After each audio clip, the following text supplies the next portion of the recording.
afternoon. Thank you, Nick.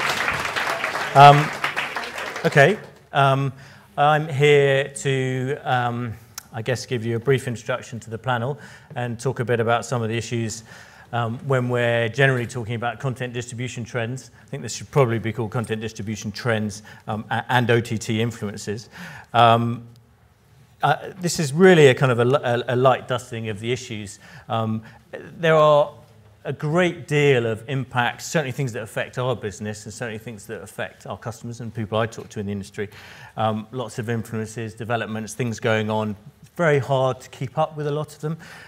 There's just a few of them up here. And I think the interesting thing is that they are pulling and impacting the content market in very different ways.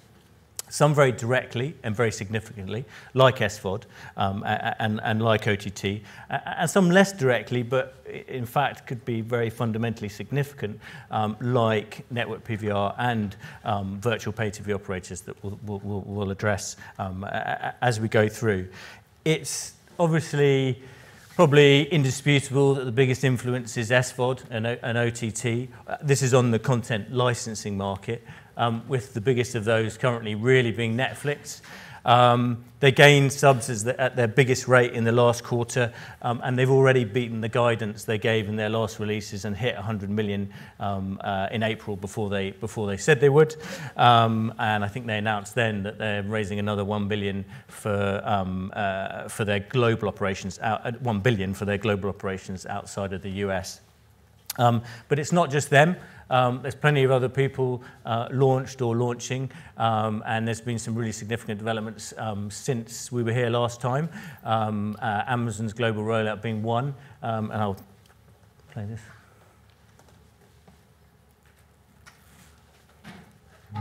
What?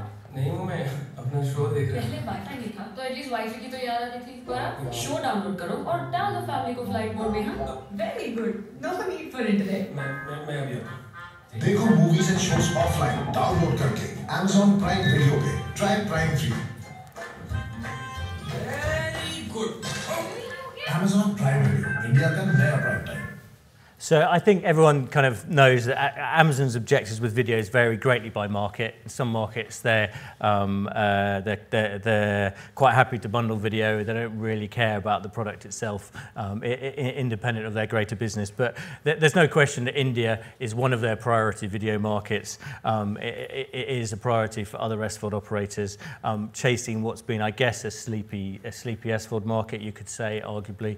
And there are various projections. I think they estimate there's about 4.5 million subs right now, and that's going to grow to anywhere between 10 and 15 million just in the next 3 or 4 years.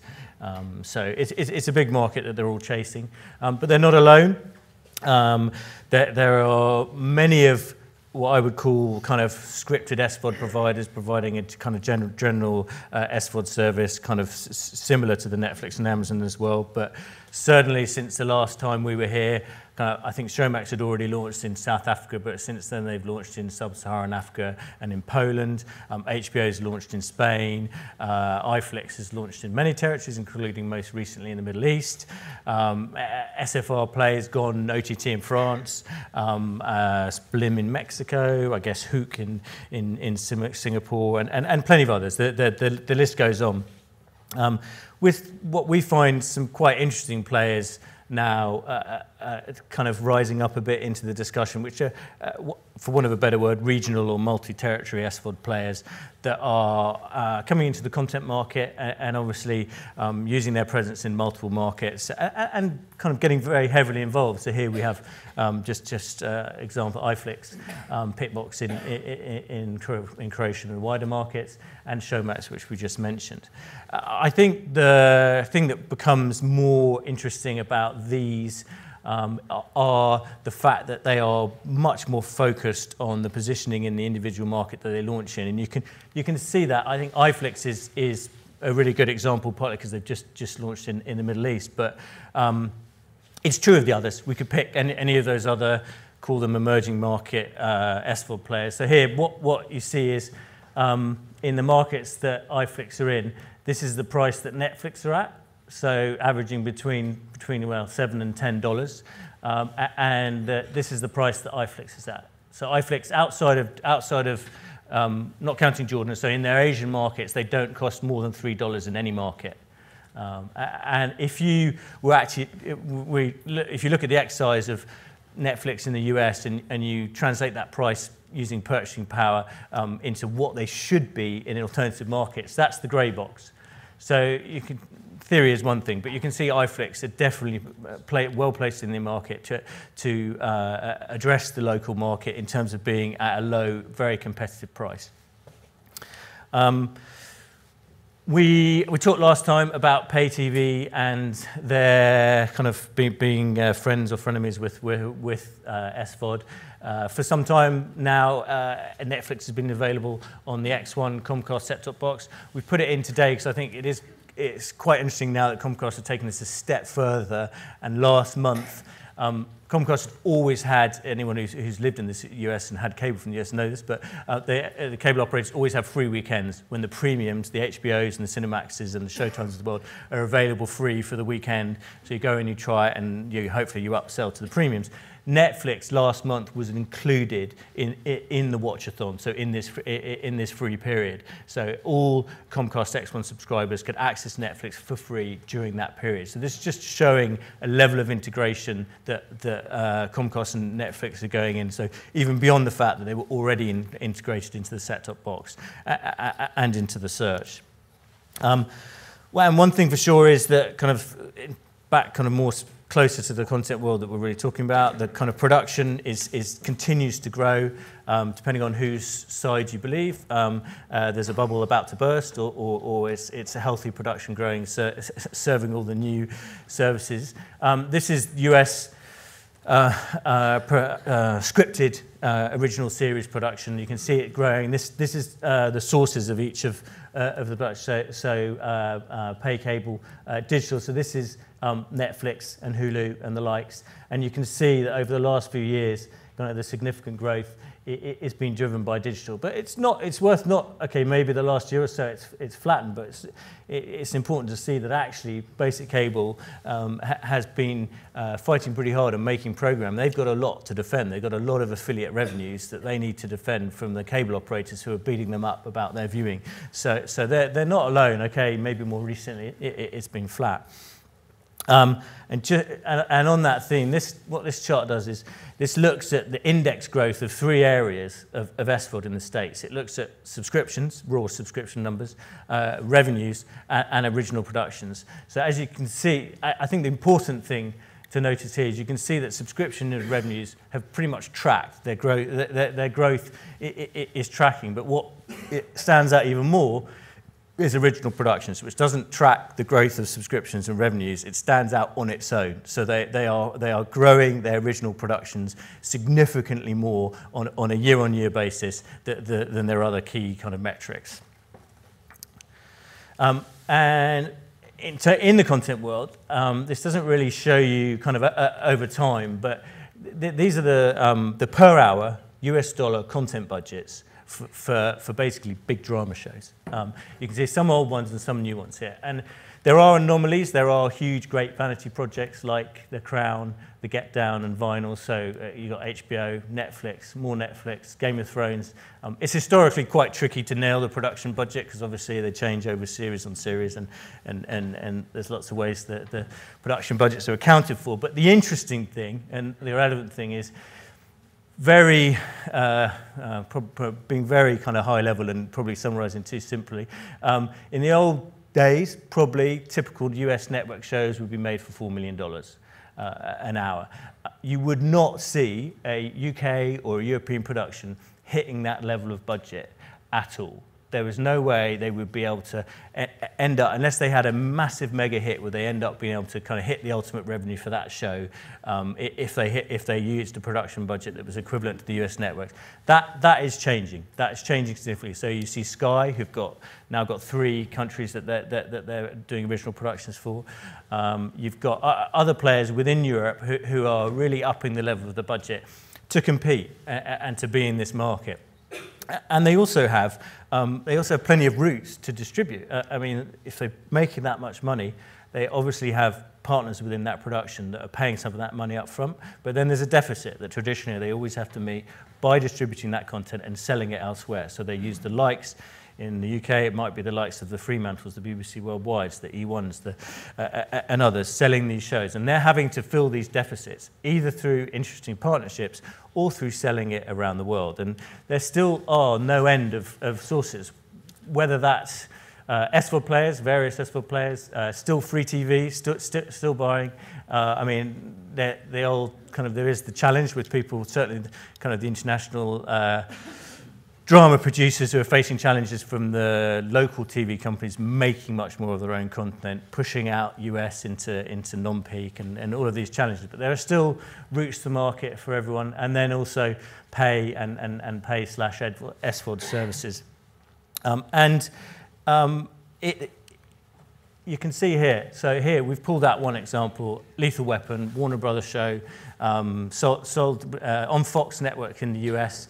They are still in the middle of the season. They're stacking that season. So we've got to be careful with our naming. I'm sure most of you kind of know it. But when we say in-season stacking, so as Fox broadcast that show and they offer it on their catch-up service, episode 1's there. In week 2, episode 1 and 2 is there. Week 3, they add episode 3, add 4, add 5, add 6.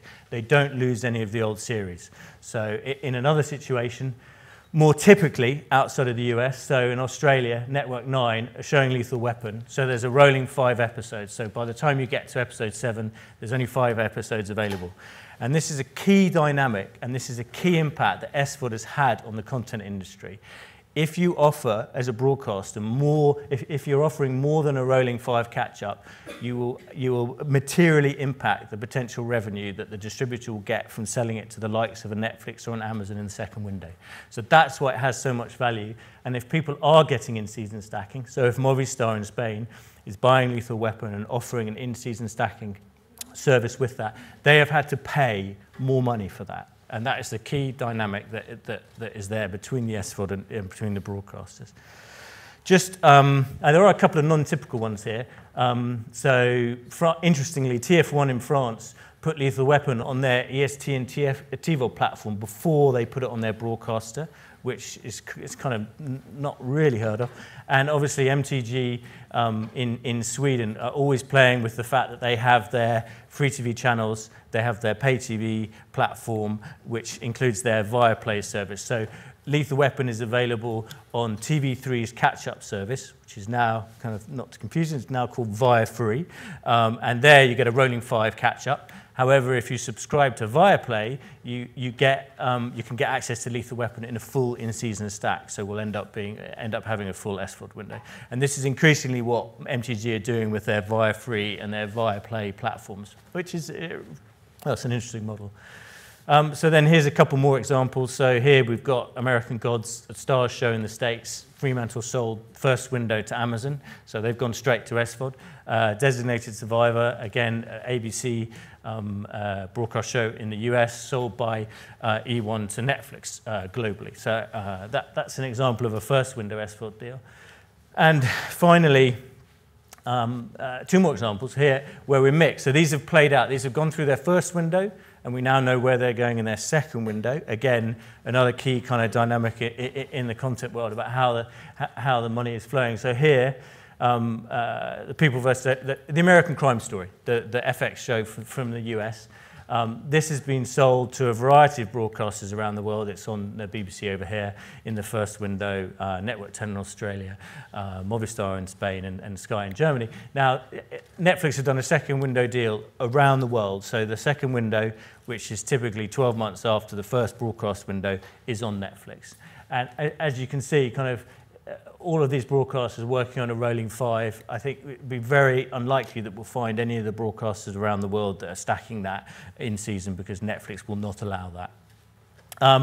And finally, Mr. Robot, again, that's had a mixture, really. It's on USA in the States.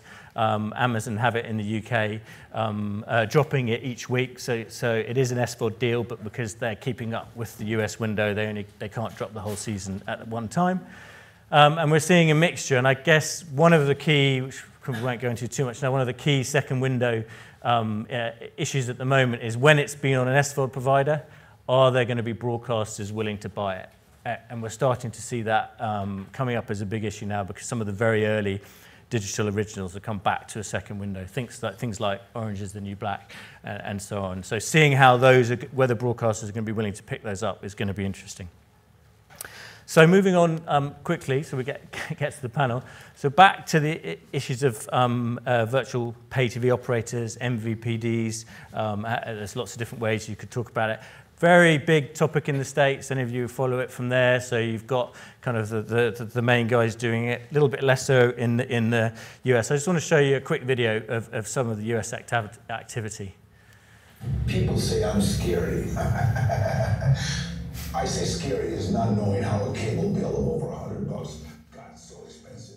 Take back TV with Sling and Save. The old rules of TV are no longer listening. This is live TV, and we can store more shows than you could ever watch. You no longer need box or the guy who installs it. The rules of TV have changed. It's time to change how you get it.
So I don't know how much you've all been following that, but obviously the 4 of those were shown there.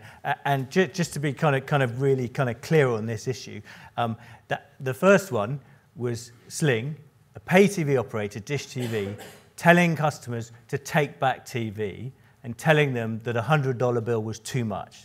This is a business that makes their money from selling pay TV. So it's kind of interesting. You've got to really think about it when you watch these. Then you have a content business, well, kind of so much cross-ownership in Hulu that's got Comcast and other content owners telling people that this is the TV, it's the way it should be.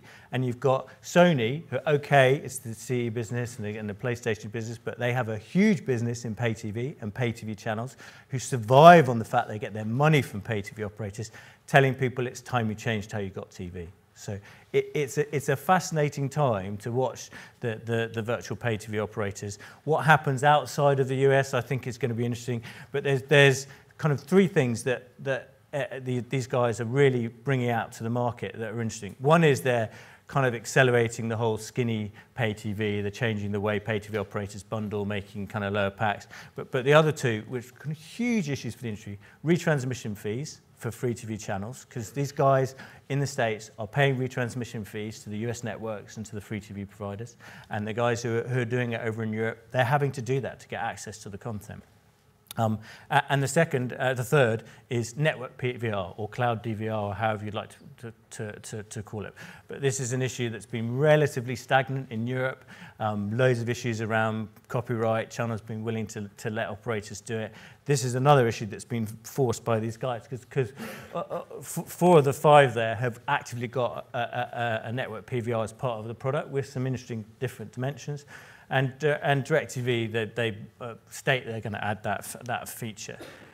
Molotov is an interesting one in France who have launched. Those of you who are aware of it, that they there's a joke in France that kind of there's a Molotov law. So Molotov managed to get the law changed, which sounds quite a lot, but really what they managed to do was to get the original kind of law that referred to the ability to record things on VCR for personal use in the home, get that adjusted so that actually you could do that in a digital environment. So Molotov are, if they do deals with the channels, able to allow users to copy a piece of content and store it on a server.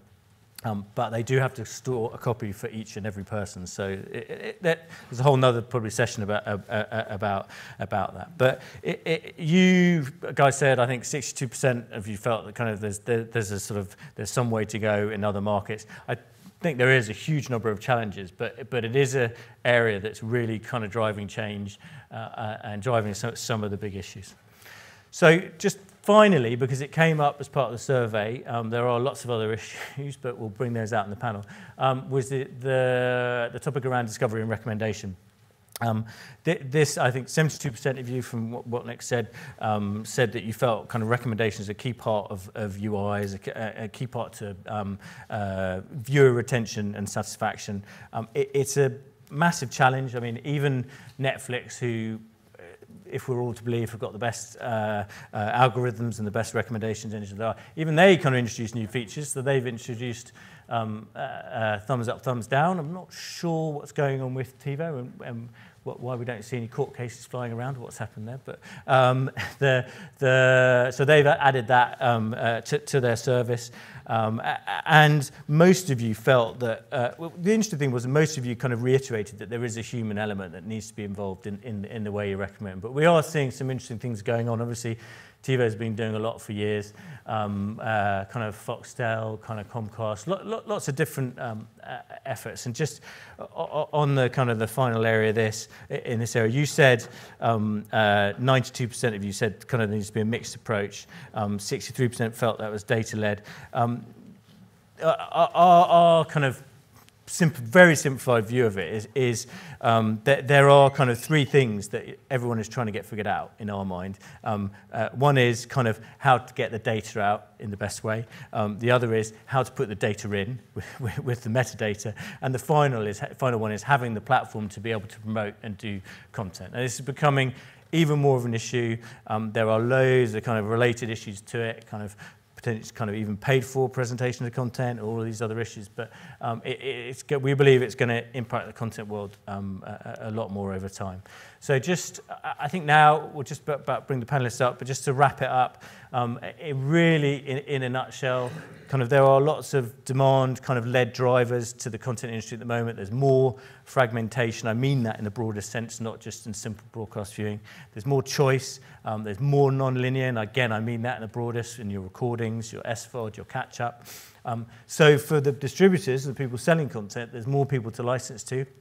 There's changing dynamics with the territory side of things. This is not insignificant. So there didn't used to be so many global players, well, a few global players, and there didn't used to be so many regional players. That makes it much harder for people selling content because they have to think about the opportunity cost of one deal from another a lot more. Windows are evolving more and in more detail. Again, bigger, the utilization within those windows is evolving, and it means that kind of people are making programs with higher budgets, there's higher revenue targets, and there's more interesting kind of strategic production alliances going on. At this point, I think if we invite the panelists to come up and sit down, we'll move on to the panel session. I guess if there are any questions, we take a quick question now where we're bringing everyone down, but otherwise we'll start the panel session.